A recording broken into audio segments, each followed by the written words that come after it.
백중날이 다가오면 나는 자식 이름을 다시 부르게 됩니다. 벌써 10년째 그 아이를 위해 절에 올라간 지 말입니다.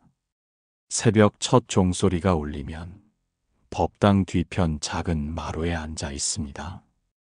차가운 돌바닥이 무릎을 적시고 이슬 맺힌 연꽃잎이 떨어질 때쯤 나는 그 아이의 이름을 마음속으로 되냅니다. 아들아, 우리 아들아. 아들 녀석, 세상에 태어날 때 나는 이렇게 기도했지요. 이 아이 부디 고통 없는 길만 걷게 해달라고. 그런데 지금 이 아이는 왜 내 품에서 멀어졌을까요? 처음 그 아이를 품에 안았을 때가 생각납니다. 주름진 작은 손이 내 손가락을 꼭 쥐던 그날. 세상 모든 것을 다 가진 듯 행복했습니다. 밤새 울어도 곱고 보채도 사랑스러웠던 그 시절. 그때는 몰랐습니다. 자식이란 게 이렇게 가슴 아픈 존재가 될 줄은. 내가 낳고 기른 아이가 언젠가는 내 곁을 떠나 다시는 돌아오지 않을 수도 있다는 걸. 백중날이면 더욱 그 아이가 그립습니다. 세상 떠난 영혼들이 잠시 이승에 머문다는 이날. 살아있지만 만날 수 없는 내 자식도 혹시 이날만큼은 내 마음의 문을 두드려줄까 싶어서 절마당의 연등 하나하나에 아이 이름을 적어달았습니다.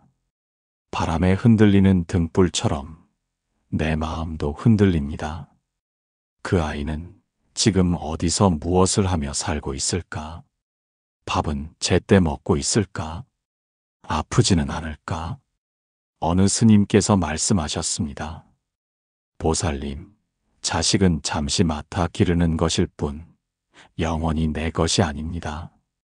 그 말씀이 맞는 줄 알면서도 이 어미 마음은 그렇게 되지 않습니다. 오늘도 나는 여기 있습니다. 백중날을 기다리며 그 아이의 업장이 조금이라도 가벼워지기를 바라며 이 늙은 어미의 기도가 허공에 흩어질지라도 그저 기도합니다. 마지막으로 연락이 온 건 백중 3년 전이었습니다. 그날 아들은 단 한 줄 문자만 남겼습니다. 엄마, 나 좀 그만 괴롭혀요. 그 후로 전화도 문답도 아무것도 없었습니다. 그 문자를 받고 나는 한동안 아무것도 할 수 없었습니다. 손에서 전화기가 미끄러져 떨어졌고 가슴이 무너져 내리는 것 같았습니다. 내가 그토록 사랑한 자식이 나를 괴로움의 원인이라 말하다니. 그날 밤 잠을 이룰 수 없었습니다. 아이가 태어나서부터 지금까지 내가 한 모든 일들이 주마등처럼 스쳐 지나갔습니다. 새벽같이 일어나 도시락을 싸고 학원비를 마련하려 밤늦게까지 일하던 날들. 아이가 아프면 내가 대신 아팠으면 좋겠다고 빌던 그 시간들. 나는 자식을 위해 한평생을 바쳤다 생각했는데 혹시 그 모든 게 내 욕심이었을까요? 아이가 중학생이 되던 해부터 조금씩 어긋나기 시작했습니다. 엄마는 왜 나한테만 그래? 하며 방문을 쾅 닫던 아이. 고등학생이 되어서는 대화조차 거부했습니다. 대학에 가고 직장을 구하고 그렇게 점점 멀어져 갔습니다. 내가 무엇을 잘못했을까요? 밤마다 자문자답합니다. 너무 많이 간섭했나? 아니면 사랑이 부족했나? 내 방식대로만 키우려 했나? 아이의 마음을 제대로 들여다보지 못했나? 주변에서는 위로합니다. 다 그런 거야. 자식들이 다 그래. 하지만 나는 압니다. 내 아이가 나를 이렇게까지 거부하는 데는 분명 이유가 있을 거라는 걸. 어쩌면 나는 사랑이라는 이름으로 아이를 묶어두려 했는지도 모릅니다. 내가 생각하는 행복의 길로만 아이를 몰아갔는지도 모릅니다. 아이의 꿈보다 내 기대가 더 컸는지도 모릅니다. 그런데 여기서 중요한 게 있습니다. 이미 지나간 일을 후회한다고 해서 달라지는 건 없다는 겁니다. 하지만 지금이라도 내가 할 수 있는 일이 있다면 해야 합니다. 그것이 바로 기도입니다. 절에 다니기 시작한 것도 그때부터입니다. 아이와 연락이 끊긴 후 나는 부처님 앞에 엎드려 울며 빌었습니다. 내 잘못을 용서해달라고, 아이가 행복하기를 빌었습니다. 나는 좋은 어머니였을까요? 이 질문 앞에서 나는 늘 작아집니다. 세상의 모든 어머니가 그러하듯 나도 내 나름대로는 최선을 다했다고 생각했습니다. 하지만 그 최선이 과연 아이에게도 최선이었을까요? 법당에서 만난 한 보살님이 이런 이야기를 해주셨습니다. 우리가 자식을 사랑한다고 하는 것의 절반은 사실 우리 자신을 사랑하는 거예요. 자식을 통해 못 이룬 꿈을 이루려 하고 자식을 통해 인정받으려 하죠. 그 말씀이 가슴에 비수처럼 꽂혔습니다. 돌이켜보니 정말 그랬습니다. 아이가 공부를 잘하면 내가 자랑스러웠고 아이가 실패하면 내가 부끄러웠습니다. 아이의 성공이 곧 내 성공이고 아이의 실패가 곧 내 실패라고 생각했습니다. 기도는 자식에 대한 집착일까요? 아니면 자비일까요? 이 물음에 대한 답을 찾기 위해 경전을 펼쳤습니다. 부처님께서는 집착은 고통의 근원이라 하셨습니다. 하지만 동시에 자비로운 마음으로 하는 기도는 공덕이 된다고도 하셨습니다. 그렇다면 내 기도는 어디에 속할까요? 아이가 내게 돌아오기를 바라는 마음으로 하는 기도라면 그것은 집착일 것입니다. 하지만 아이가 어디에 있든 행복하기를 바라는 마음이라면 그것은 자비가 아닐까요? 스님께서 말씀하셨습니다. 기도란 상대를 변화시키려는 것이 아니라 내 마음을 변화시키는 것입니다. 진정한 기도는 놓아주는 것에서 시작됩니다. 자식의 삶을 위해 내가 할 수 있는 건 오직 기도뿐인데 이 기도가 정말 그 아이의 업장을 덜어줄 수 있을까요? 많은 불자님들이 같은 의문을 품고 계실 겁니다. 내 기도가 과연 자식에게 가닿을까? 내 정성이 그 아이의 고통을 덜어줄 수 있을까? 불교에서는 회향이라는 개념이 있습니다. 내가 쌓은 공덕을 다른 이에게 돌려주는 것입니다. 부모가 자식을 위해 하는 기도, 그 정성과 공덕은 분명 자식에게 전해진다고 합니다. 하지만 더 중요한 것은 그 기도를 통해 내가 변화하는 것입니다. 자식을 원망하던 마음이 이해하는 마음으로, 집착하던 마음이 놓아주는 마음으로 변할 때 비로소 진정한 화해의 길이 열립니다. 여러분의 경험은 어떠신가요? 자식과의 관계에서 겪는 아픔, 그리고 그것을 극복하려는 노력들을 댓글로 나눠주세요. 우리 모두가 겪는 이 길에서 서로가 서로에게 위로가 되기를 바랍니다. 부처님께서 말씀하셨습니다. 사람은 스스로 업을 짓고 스스로 그 업의 열매를 받는다. 그러나 정성으로 기도하면 자식의 길도 함께 밝아진다 하셨습니다. 이 말씀을 처음 들었을 때 나는 혼란스러웠습니다. 각자가 지은 업은 각자가 받는다면서 어떻게 내 기도가 자식에게 영향을 줄 수 있다는 걸까요? 한 스님께서 이렇게 설명해 주셨습니다. 보살님, 바다에 돌을 던지면 파문이 일어나듯 우리의 선한 마음과 행동은 주변에 영향을 미칩니다. 특히 부모와 자식처럼 깊은 인연으로 맺어진 사이라면 더욱 그렇습니다. 목련존자가 백중날 어머니를 구제하듯 이날의 기도는 업장을 녹이는 불씨가 됩니다. 목련존자의 이야기를 아시나요?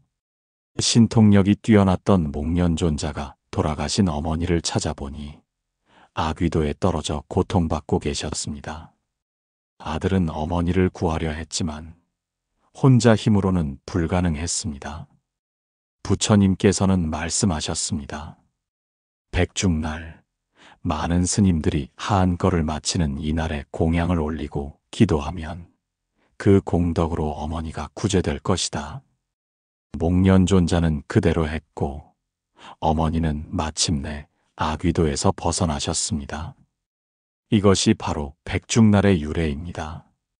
이날은 업장이 소멸되고 조상과 자손이 함께 구원받을 수 있는 특별한 날입니다. 우리도 목련존자처럼 할 수 있습니다. 비록 신통력은 없지만 진실한 마음으로 기도할 수 있습니다. 내 자식이 지은 업이 무겁다 해도 부모의 간절한 기도는 그 무게를 덜어주는 힘이 됩니다. 경전에는 이런 구절도 있습니다. 한 생각 돌이키면 그 자리가 극락이요. 한 생각 집착하면 그 자리가 지옥이다. 자식을 향한 우리의 마음도 마찬가지입니다. 원망과 집착으로 가득 찬 마음으로는 아무것도 변화시킬 수 없습니다. 하지만 자비와 이해의 마음으로 기도할 때 그 기도는 업장을 녹이는 감로수가 됩니다. 업이란 무엇일까요? 그것은 우리가 몸과 입과 마음으로 지은 모든 행위의 결과입니다. 나쁜 업은 고통을 낳고 좋은 업은 행복을 낳습니다. 그런데 이 업은 고정불변한 것이 아닙니다. 참회와 기도, 선행을 통해 얼마든지 바꿀 수 있습니다. 내 자식이 힘든 길을 가고 있다면 그것은 전생이나 현생에서 지은 업의 결과일 수 있습니다.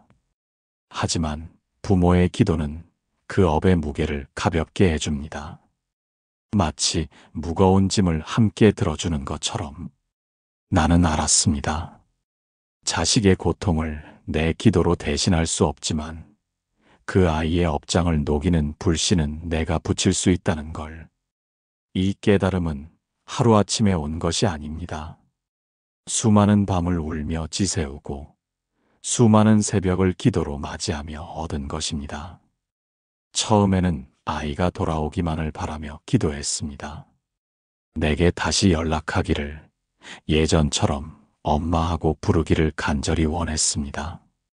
하지만 시간이 지나면서 알게 되었습니다. 내가 바라는 것과 아이에게 좋은 것은 다를 수 있다는 걸. 내가 그리워하는 과거로 돌아가는 것보다 아이가 자신의 길을 평안히 걷는 것이 더 중요하다는 걸. 이날만큼은 자식의 이름을 불러야 합니다. 마지막 기도의 문이 열린 백중날, 그 하루가 업장을 소멸하는 가장 큰 공덕의 날이기에 백중날은 1년에 한 번 산자와 죽은 자, 이승과 저승의 경계가 희미해지는 날입니다. 이 날은 우리의 기도가 평소보다 몇 배의 힘을 발휘한다고 합니다. 특히 가족을 위한 기도, 인연 있는 이들을 위한 기도가 더욱 큰 공덕이 됩니다. 어떤 분들은 묻습니다. 왜 하필 백중날인가요? 평소에 하는 기도와 무엇이 다른가요? 이렇게 생각해 보세요. 평소에는 닫혀있던 문이 이날만큼은 활짝 열립니다. 우리의 정성이 더 쉽게, 더 깊이 전달됩니다. 마치 안개 낀 날보다 맑은 날 멀리까지 볼 수 있는 것처럼. 제가 처음 백중 기도를 시작했을 때의 일입니다. 새벽 3시에 일어나 절에 갔습니다. 법당에는 이미 많은 보살님들이 계셨습니다. 모두 저처럼 자식을 위해, 가족을 위해 기도하러 온 분들이었습니다. 108배를 하는데 눈물이 멈추지 않았습니다. 한 배 한 배 절을 할 때마다 아이와의 추억이 떠올랐습니다. 첫 걸음을 떼던 날, 처음 엄마라고 부르던 날, 학교에 처음 가던 날. 그런데 이상한 일이 일어났습니다. 50배쯤 했을 때부터 마음이 편안해지기 시작했습니다. 아이에 대한 그리움은 여전했지만 원망이나 서운함은 사라졌습니다. 대신 아이가 어디에 있든 행복하기를 바라는 마음만 남았습니다. 그때 문득 이런 생각이 들었습니다. 아, 이것이 백중날의 의미구나. 내 마음의 업장도 함께 소멸되는 날이구나. 그 후로 매년 백중날이면 빠지지 않고 기도합니다. 아이와는 여전히 연락이 없지만 이상하게도 마음은 평안합니다. 언젠가는 만날 수 있으리라는 믿음, 아니 만나지 못하더라도 서로 행복하면 된다는 마음이 생겼습니다. 자식은 전생의 부모일 수도 있고 원수일 수도 있습니다. 그 인연은 이 생에 다시 만나 업장을 함께 녹이라는 부처님의 배려입니다. 이 말을 처음 들었을 때는 받아들이기 어려웠습니다. 내가 그토록 사랑하는 자식이 전생의 원수일 수도 있다니. 하지만 불교의 인연법을 공부하면서 조금씩 이해하게 되었습니다. 우리가 이 생에서 만나는 모든 인연은 우연이 아닙니다. 특히 부모와 자식처럼 깊은 인연은 더욱 그렇습니다. 전생에 해결하지 못한 무언가가 있어서 이 생에서 다시 만나 그것을 풀어가는 것입니다. 어떤 경전에는 이런 이야기가 있습니다. 한 여인이 아들을 너무나 사랑했는데 그 아들이 일찍 죽었습니다. 여인은 슬픔을 이기지 못하고 따라 죽었습니다. 그런데 다음 생에 그 아들은 어머니로, 어머니는 딸로 태어났습니다. 역할을 바꾸어 서로의 입장을 이해하게 된 것입니다. 내가 그 아이를 낳은 것이 아니라 그 아이가 나를 다시 선택한 것일지도 모릅니다. 이 관점에서 보면 많은 것이 달라집니다. 자식을 내가 소유한 것이 아니라 잠시 인연으로 만난 영혼으로 봅니다. 그 영혼이 나를 선택해서 이 세상에 온 것입니다. 무언가 배우고 무언가 가르치기 위해서. 내 아이는 나에게 무엇을 가르치려 왔을까요? 아마도 집착을 놓는 법, 진정한 사랑이 무엇인지를 가르치려 온 것은 아닐까요? 아이와의 단절을 통해 나는 비로소 놓아주는 법을 배우고 있습니다. 한 스님께서 이런 말씀을 하셨습니다. 부모와 자식의 인연은 서로 빚을 갚으러 온 것입니다. 부모는 자식에게 생명을 주고 자식은 부모에게 깨달음의 기회를 줍니다. 그렇게 보면 우리 아이는 나에게 큰 선물을 준 셈입니다. 비록 아픈 방식이지만 나로 하여금 진정한 사랑이 무엇인지, 진정한 기도가 무엇인지 깨닫게 해주었으니까요. 불교에서는 모든 만남을 더불어 업을 녹이는 과정으로 봅니다. 좋은 인연이든 나쁜 인연이든 그 만남을 통해 우리는 성장합니다. 특히 가장 아픈 인연을 통해 가장 큰 깨달음을 얻는다고 합니다. 내 아이와의 이 아픈 시간도 언젠가는 끝날 것입니다. 이 생에서 화해하지 못하더라도 다음 생에서는 더 좋은 인연으로 만날 수 있을 것입니다.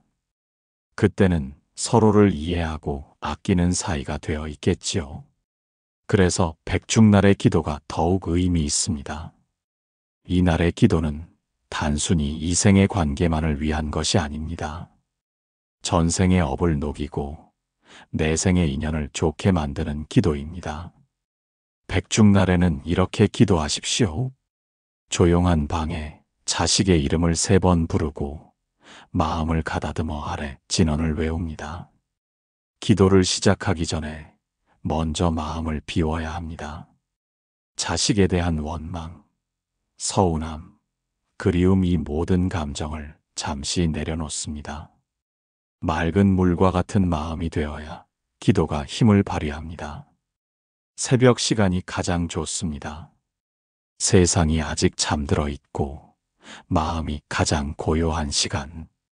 향을 피우고 촛불을 켜고 정좌합니다.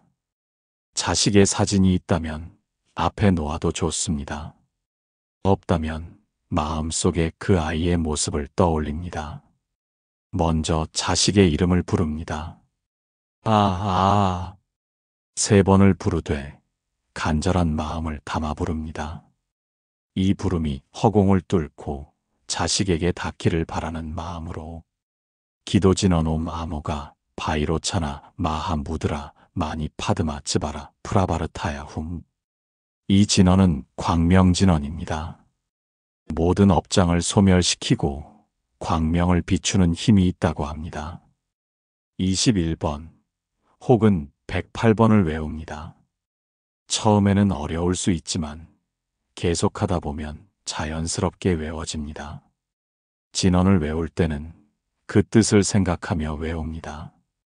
내 자식을 둘러싼 모든 어둠이 사라지고 밝은 빛이 비추기를 이런 마음으로 기도문 이 자식을 둘러싼 모든 어둠의 업이 백중의 공덕으로 소멸되기를 이 아이의 마음에 고통이 아닌 자비가 깃들기를 나의 기도가 이 아이의 삶에 빛이 되기를 이 기도문은 제가 매년 백중날에 올리는 기도입니다.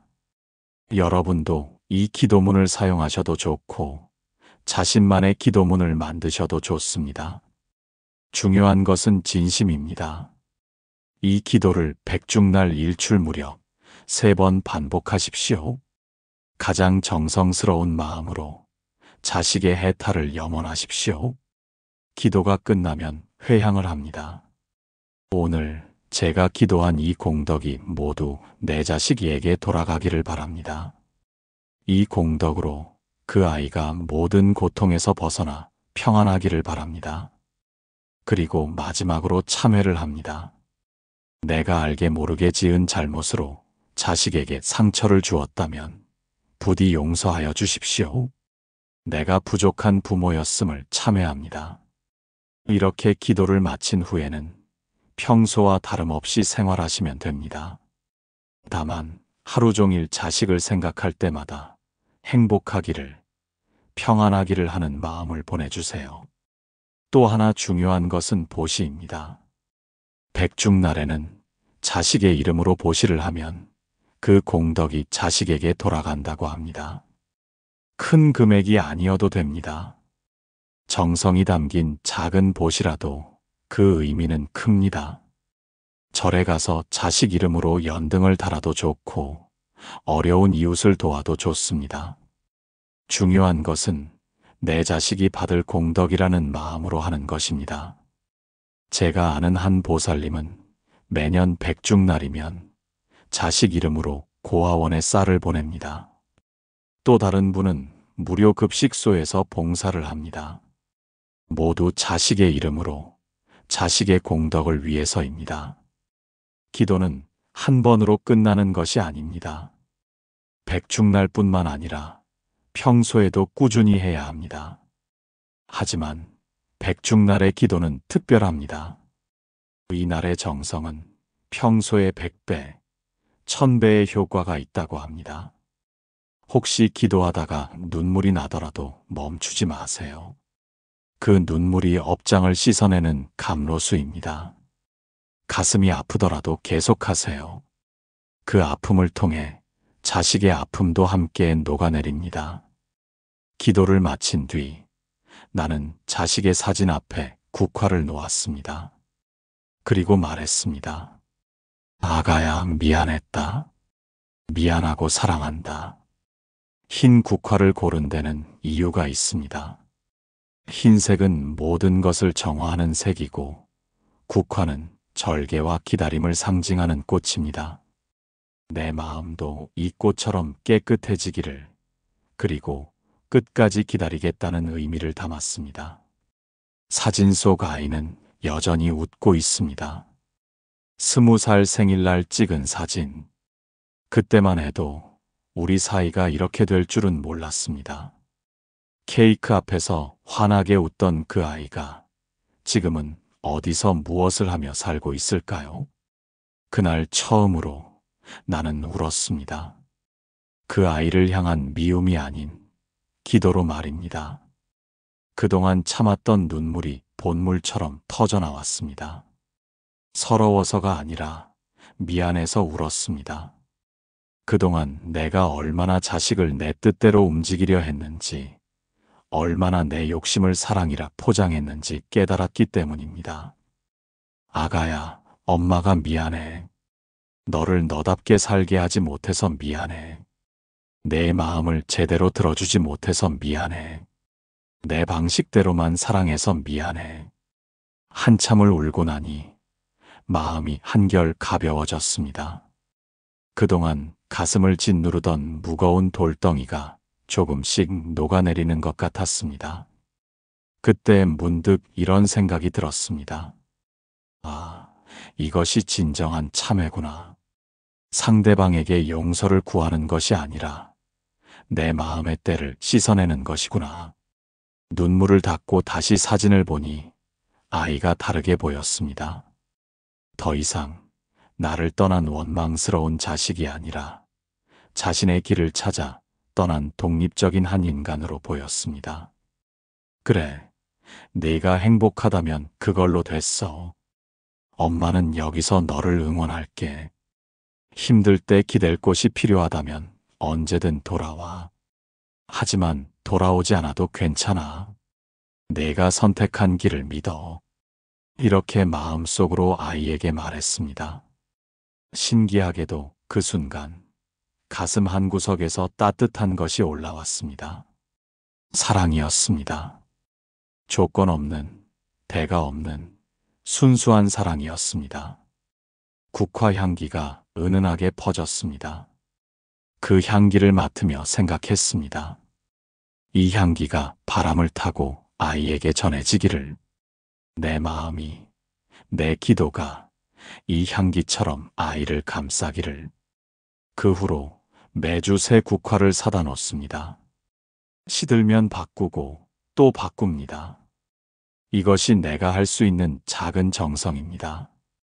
언젠가 아이가 돌아온다면 늘 신선한 꽃이 자신을 기다리고 있었다는 걸 알기를 바라며, 우리가 업장이라 부르는 고통은 결국은 사랑이라는 이름으로 덧칠된 욕심이었습니다. 이 말이 처음에는 받아들이기 어려웠습니다. 내가 자식을 사랑한 것이 욕심이라니. 하지만 깊이 들여다보니 정말 그랬습니다. 내가 원하는 모습으로 자식을 만들려 했고, 내가 생각하는 행복을 강요했습니다. 불교에서 말하는 업이란 단순히 나쁜 행위의 결과만이 아닙니다. 좋은 의도로 한 행위라도 그것이 집착과 욕심에서 나왔다면 업이 됩니다. 부모의 과도한 사랑도 때로는 자식에게 업이 될 수 있습니다. 그러나 자비로 바뀌는 그 순간, 그 모든 고통은 공덕으로 전환됩니다. 자식도 나도 이 인연 속에서 해탈을 향해 나아갑니다. 여기서 중요한 것은 전환입니다. 같은 사랑이라도 집착에서 나온 사랑은 서로를 묶지만, 자비에서 나온 사랑은 서로를 자유롭게 합니다. 내가 자식을 놓아주는 순간 자식도 나를 용서할 수 있게 됩니다. 윤회의 관점에서 보면 우리는 끝없이 만나고 헤어집니다. 이 생에서 부모와 자식으로 만났다가 다음 생에서는 친구로, 그 다음 생에서는 스승과 제자로 만날 수도 있습니다. 그 모든 만남의 목적은 서로의 성장입니다. 한 경전에 이런 구절이 있습니다. 모든 중생은 한때의 나의 부모였고, 나도 한때 모든 중생의 부모였다. 이 말씀을 깊이 새기면 모든 관계가 다르게 보입니다. 내 자식만 특별한 것이 아니라 모든 중생이 다 내 자식입니다. 그래서 진정한 자비는 내 자식에서 시작해서 모든 중생으로 확장됩니다. 이것이 부처님께서 가르치신 대자대비의 마음입니다. 업장 소멸도 마찬가지입니다. 내 자식의 업장을 위해 기도하다 보면 자연스럽게 모든 중생의 업장 소멸을 위해 기도하게 됩니다. 이것이 진정한 회향입니다. 제가 만난 한 스님께서는 이렇게 말씀하셨습니다. 보살님, 자식과의 아픈 인연이 오히려 축복일 수 있습니다. 그 아픔을 통해 진정한 사랑을 배우고 모든 중생을 향한 자비심을 기를 수 있으니까요. 처음에는 이 말씀이 위로처럼 들렸습니다. 하지만 시간이 지나니 정말 그랬습니다. 자식과의 단절이라는 아픔을 통해 나는 더 큰 사랑을 배웠습니다. 놓아주는 사랑, 기다리는 사랑, 조건 없는 사랑을. 이제는 기도할 때 이렇게 합니다. 내 자식을 비롯하여 모든 부모와 떨어져 사는 자식들이 평안하기를, 모든 자식을 그리워하는 부모들이 위로받기를, 모든 중생이 업장에서 벗어나 해탈하기를. 이렇게 기도하면 마음이 더 넓어집니다. 내 아픔이 나만의 것이 아니라 많은 이들이 겪는 아픔임을 알게 됩니다. 그리고 그 아픔을 함께 나누고 치유하는 것, 그것이 진정한 수행임을 깨닫습니다. 다음 편에서는 자식을 아프게 만드는 말의 업에 대해 다룹니다. 우리가 무심코 던진 말 한마디가 어떻게 자식의 마음에 상처가 되는지, 그리고 그것을 어떻게 치유할 수 있는지 함께 나누겠습니다. 백중날의 기도는 자식의 업장을 씻는 자비의 불꽃입니다. 지금 함께 기도해 주십시오.